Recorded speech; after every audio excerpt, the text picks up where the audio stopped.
जब मैं अपने 4 साल के लड़के रामस्वरूप को गौर से देखता हूँ तो ऐसा मालूम होता है कि उसमें वो भोलापन और आकर्षण नहीं रहा जो कि 2 साल पहले था। वो मुझे अपने सुर्ख और रंजीदा आंखों से घूरता हुआ नजर आता है। उसकी इस हालत को देखकर मेरा कलेजा कांप उठता है और मुझे वो वादा याद आता है जो मैंने 2 साल हुए उसकी माँ के साथ, जबकि वो मृत्यु सजा पर थी, किया था।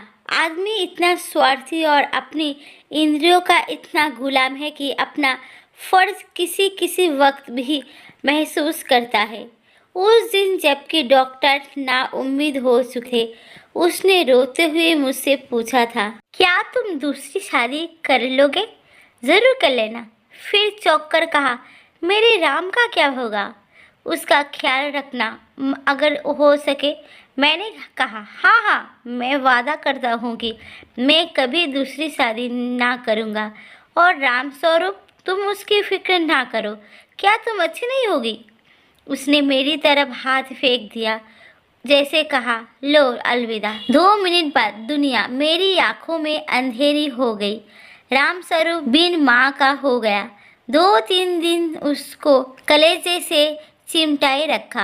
आखिर छुट्टी पूरी होने पर उसको पिताजी के सुपुर्द करके मैं फिर अपनी ड्यूटी पर चला गया। 2-3 महीने दिल बहुत उदास रहा नौकरी की, क्योंकि उसके सिवाय चारा न था। दिल में कोई मंसूबे बनता रहा। 2-3 साल नौकरी करके रुपया लेकर दुनिया की सैर को निकल जाऊंगा। ये करूंगा, वो करूंगा। अब कहीं दिल नहीं लगता। घर से खत बराबर आ रहे थे कि फला फला जगह से नाते आ रहे हैं। आदमी बहुत अच्छे है, लड़की अकल की तेज है और खूबसूरत है। फिर ऐसी जगह नहीं मिलेगी। आखिर करना है ही कर लो। हर बात में मेरी राय पूछी जाती। वक्त बीतता गया। फिर यार दोस्त के तकाजे शुरू हो गए। कहने लगे, जाने दो, औरत पैर की जूती है। जब तक एक फट गई दूसरी बदल ली। स्त्री का कितना भयानक अपमान है, ये कहकर मैं उनका मुंह बंद कर दिया करता था। जब हमारी सोसाइटी, जिसका इतना बड़ा नाम है, हिंदू विधवा को दोबारा शादी कर लेने की इजाज़त नहीं देती, तो मुझको शोभा नहीं देता कि मैं दोबारा एक कुंवारी से शादी कर लूं। जब तक ये कलंक हमारी कौम से दूर नहीं हो जाता, मैं हरगिज़ कुंवारी तो दूर की बात है, किसी विधवा से भी ब्याह ना करूँगा। ख्याल आया, चलो नौकरी छोड़कर इसी बात का प्रचार करें। लेकिन मंच पर अपने दिल के ख्यालात जबान पर कैसे लाऊंगा? भावनाओं को व्यवहारिक रूप देने में, चरित्र मजबूत बनाने में, जो कहना उसे करके दिखाने में हम में कितनी कमी है, ये मुझे उस वक्त मालूम हुआ जबकि 6 माह बाद मैंने एक कुंवारी लड़की से शादी कर ली। घर के लोग खुश हो रहे थे कि चलो किसी तरह माना। उधर उस दिन मेरी बिरादरी के 2-3 पढ़े लिखे रिश्तेदारों ने डांट बताई। तुम जो कह रहे थे मैं बेबस से ही शादी करूँगा, लंबा चौड़ा बखान दिया करते थे, अब वो तरह बातें किधर गई?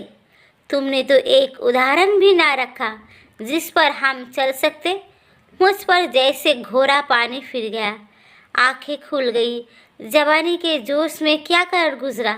पुरानी भावनाएं फिर उमड़ आई और आज फिर मैं उन्हीं विचारों में डूबा हुआ हूँ। सोचा था नौकर लड़की को नहीं संभाल सकता, औरतें ही इस काम के लिए ठीक है। ब्याह कर लेने पर जब औरत घर में आएंगी तो रामस्वरूप को अपने पास रख सकूंगा और उसका खास ख्याल रखूंगा। लेकिन वो सब कुछ गलत अक्षर की तरह मिट गया।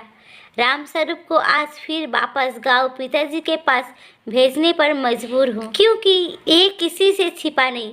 औरत का अपने सौतेले बेटे से प्यार करना एक असंभव बात है।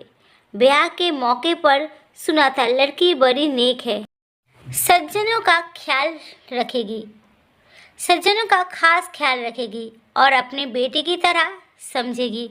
लेकिन सब झूठ औरत चाहे कितनी नेक दिल हो, वो कभी अपने सौतेले बच्चे से प्यार नहीं कर सकती।